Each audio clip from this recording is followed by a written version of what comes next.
razão está no seguinte, que sobre a felicidade os homens têm, hoje em dia, uma noção completamente enganosa. Eles têm a impressão de que aquilo que dá uma sensação, mas no sentido físico da palavra, uma sensação gostosa, isto é felicidade. E que quando isso cessa, começa a infelicidade. Eles acham que a sensação gostosa produz um bem-estar, uma euforia. E que para isso vale a pena viver. E se a pessoa pudesse passar a vida inteira sob a pressão, sob a ação desse bem-estar, que podia ter uma aversão. Podia durar 10 mil anos que o indivíduo não queria morrer. O senhor, pode parecer esta afirmação exagerada, mas o senhor tome as pessoas que o senhor conhece em concreto. Seus colegas, seus amigos, os rapazes de sua idade na sua família, então tudo faz o que for por aí, o que o senhor conhecer. Se eles tivessem a possibilidade de sentir um bem-estar contínuo, não ter nenhuma preocupação, nada lhes faltar nunca, e ter um gozo completo, sem cansaço nem nada, eles queriam ir para o céu, é provável que não. Aqueles que acham que haveria muita gente que queria ir para o céu nas condições, levantem a mão. Nada. Queriam gozar. Agora, para o senhor pegar o ângulo errado da coisa, o senhor deve tomar o seguinte. Eu estava contando o caso de uma pessoa de minha família que no tempo que ainda havia navios daqui para a Europa, porque a aviação estava muito mais atrasada, viajava num transatlântico de luxo para a Europa. E encontrou uma senhora com quem fez relações. Eram duas senhoras a bordo, era uma coisa banal. Sentavam-se no tombadilho do navio, naquelas cadeiras espreguiçadeiras que havia, ficavam ali olhando o mar, conversando. Bem, de repente a senhora, minha tia, viu a outra senhora dizer, olha, me dá licença, eu agora vou fazer uma coisa muito agradável. Abriu um estojinho muito elegante, tirou uma seringa e por cima da roupa mesmo tomou uma injeção de cocaína. Cocaína, morfina, qualquer coisa assim. Bem, daí a algum tempo ela começou a sentir, ela continuou depois a conversar. A minha tia ficou de olhos arregalados, mas ela não tinha intimidade nenhuma com a outra, não disse nada. Bom, daqui a pouco, daí eu começava a conversar normalmente. Em certo momento, a outra começou a sentir uma sensação agradável que invadia, que provinha do tóxico que ela tinha tomado. Pediu licença, foi para o camarote para dormir. E dormiu um sono de 10 horas, de 15 horas, qualquer coisa assim. Um sono muito agradável. Bem, agora, enquanto ela estava nessas sensações imaginárias e deliciosas minha tia, que era uma senhora normal, comum, estava fazendo o quê? Conversando com outras pessoas do navio, depois chegou a hora do jantar, jantou, foi um pouco para a cabine dela, fez um pequeno repouso, voltou para o salão, depois, na hora de dormir, veio dormir e veio a vida comum. Para a senhora que estava na cocaína, a vida de minha tia era uma vida sem graça e uma vida infeliz. Não sei se os senhores veem bem isso. Por quê? Porque não estava tendo as delícias que ela estava tendo. Bem, mas o erro está nisso. Porque para minha tia, ela pagaria qualquer coisa para não tomar aquela cocaína. Porque ela sabia que tomando a cocaína se viciaria. Viciando, a saúde dela ia ficando abalada pela droga, e ao cabo de algum tempo ela morreria. De maneira que ela sabia que ela, com aquelas delícias, ela estava comprando, estava vendendo a vida para obter aquelas delícias. E era muito mais agradável para ela a sensação normal da saúde. Não ter as delícias, mas ter o prazer normal de um passageiro de um grande transatlântico que viaja para a Europa. Já não é tão pouca coisa. Se nós pudéssemos todos juntos tomar um navio e viajar num transatlântico para a Europa, eu tenho certeza que nenhum dos senhores hesitaria. Fenomenal. Assinariam as passagens, etc. aqui na hora. Bom, então a sensação gostosa, aquilo que dá na vida sensações deliciosas, é acompanhado depois de uma frustração, porque cessa aquela sensação e começa a vida comum. Enquanto que para minha tia, a vida comum, num navio até agradável, para viciada na cocaína não é. Porque é só ter aquela sensação, aquela sensação, aquela sensação. Eu estou me explicando bem ou não? Sim! Bem, agora, a mesma coisa, ou parecida com isso, acontece com a sensualidade.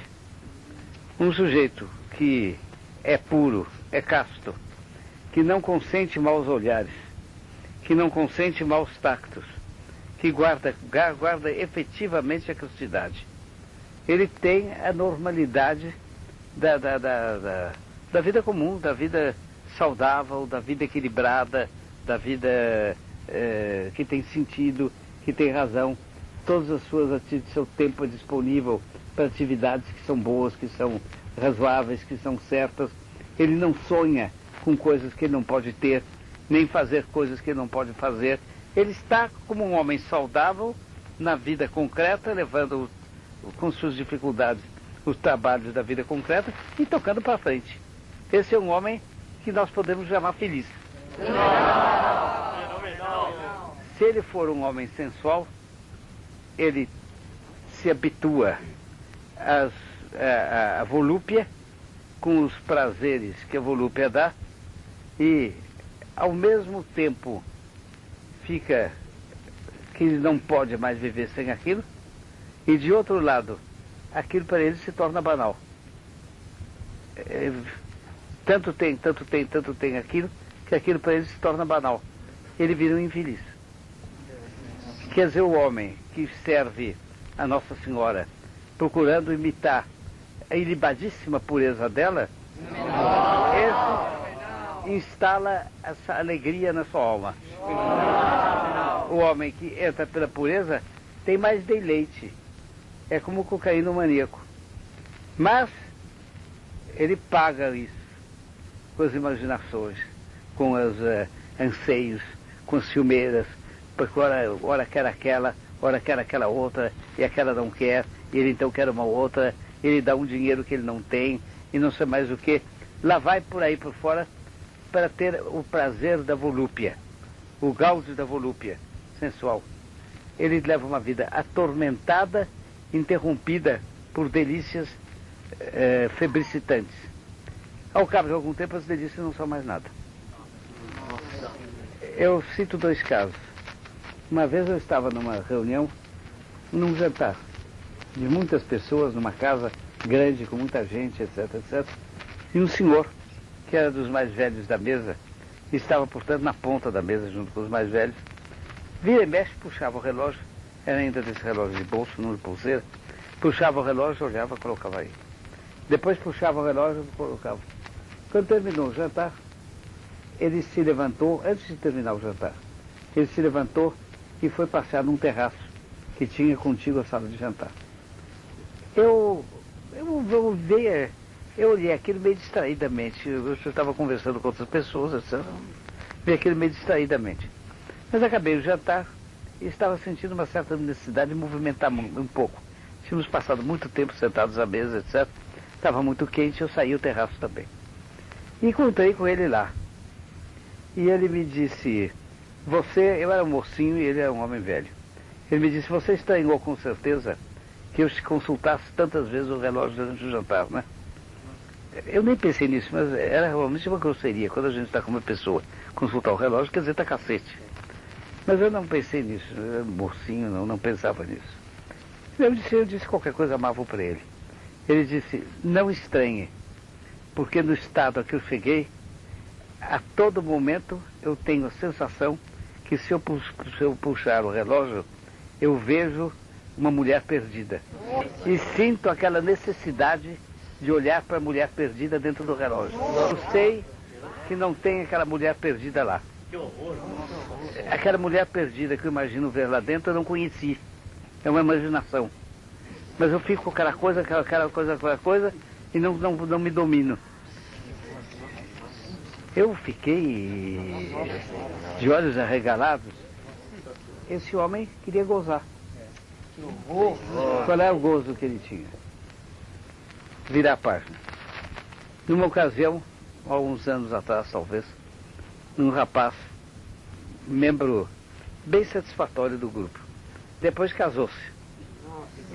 E algum tempo depois, uma das nossas caravanas do interior foi por uma cidade aí, não sei de que estado do Brasil, e encontraram o rapaz, o chefe da banca concordou e marcaram hora, etc, etc. Na hora do jantar, estava todo o pessoal lá, estava ele. Mas aí o senhor está vendo as ilusões daqueles que vão atrás de sensação. No que é que dá o negócio da sensação? Enquanto o homem casto, o homem puro, que vive para servir a Nossa Senhora, ele tem batalhas, ele tem dificuldades. Mas os intervalos das dificuldades são maravilhosos, são serenos.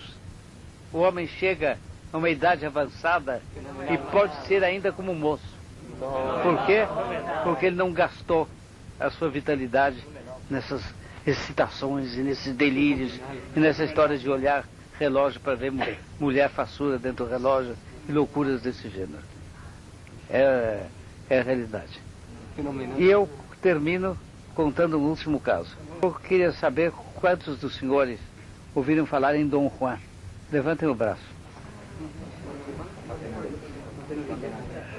Bem, com certeza como símbolo do homem imoral, não é isso mesmo? E foi mesmo, mas ele foi um homem espanhol, muitíssimo atraente, e se gabava-se de que a ele nenhuma mulher tivesse resistido no tempo dele. Teve aventuras de toda espécie, e depois de repente começou a se ouvir falar mal dele, menos dele, depois desapareceu. Um literato famoso, visitando Veneza, quis visitar um convento que era famoso por causa das linhas arquitetônicas, etc, etc. E eu pediu licença e obteve. Então andou de um lado para o outro com um padre acompanhando, explicando a ele os vários quartos, as várias coisas. E entraram em umas salas enormes que era uma biblioteca. E ele então pediu licença para examinar a biblioteca, os livros. O padre disse, pois não, examinei à vontade, eu venho pegá-lo daqui a pouco. Ele começou a examinar os livros e notou de repente que havia um velho sentado lá junto à mesa, uma mesa da biblioteca, e que estava fazendo servicinhos, colando páginas de livros que não estavam bem, estavam meio desfalcadas, consertando livros velhos, livros antigos. E ele ficou com vontade de falar com aquele homem. E perguntou quem ele era, etc, etc. E o homem disse a ele, eu vou dizer o senhor quem eu sou. É um homem acabado. Eu sou Dom Juan. Eu afundei, afinal, aqui nesse convento, para acabar na tentativa de uma vida pura, com a vida impura que eu levei a minha vida inteira. O senhor pode contar para quem quiser, o senhor é um escritor, escreva, põe isso num livro, que eu aguento a parada, que eu fui o homem mais infeliz de que eu tenha notícia. A minha vida foi uma vida de esperanças, de anseios loucos, de realizações delirantemente alegres e de decepções cruéis. E assim eu fui de tombo em tombo, em tombo em tombo, me desgastando até dar no que eu sou hoje. Eu sou o famoso Dom Juan, célebre pela beleza. Veja que ruim eu sou. Conte para todo mundo que é aqui isso que conduz o caminho que eu segui. Bem, o senhor toma, por exemplo, nomes que é uma coisa famosa, esse fato que eu vou contar. São Pio X foi um papa do começo desse século. E os senhores sabem que há na igreja uma ordem religiosa chamada dos trapistas, fundada por São Bernardo. E essa ordem tem uma austeridade tremenda. Eles comem pouco, eles rezam muito, eles vivem em climas frios, com pouco agasalho, para fazer penitência por si e pelos que pecaram, oferecer esse sacrifício a Deus, para que Deus tenha pena de outras almas, etc, etc. É uma ordem religiosa absolutamente admirável. E foram dizer para São Pio X que nas mudadas circunstâncias da vida, não era mais possível levar aquela penitência. E que ele deveria fazer um decreto obrigando esses padres a levarem uma vida mais macia. E ele ouviu estava propenso a fazer o decreto. E essa ordem eu ouvi dizer. Então mandou uma comissão, se não me engano, de 20 homens de bem mais de 80 anos. Visitá-lo. Saudáveis, fortes, corados, alegres. Santo Padre, aqui está o resultado do nosso regime. Os médicos que lhe disseram que isso aí era uma ruína, mande nos examinar se quiser. Aqui, meu filho, está dando a resposta sobre isso. Está claro? Nesse caso, meus caros, eu sou obrigado a subir, porque tem uma porção de outra gente que está me esperando e até não sei que horas da noite. Que Nossa Senhora os ajude e faça compreender que não é das delícias que está a felicidade. Felicidade está na consciência tranquila, na linha, na vida reta e no dever cumprido. Há um ditado alemão, se algum dos senhores aqui é alemão e sabe alemão, deve conhecer desse ditado. Ein gutes Gewissen ist das sanftes Ruhekissen. Uma boa consciência é um travesseiro suave.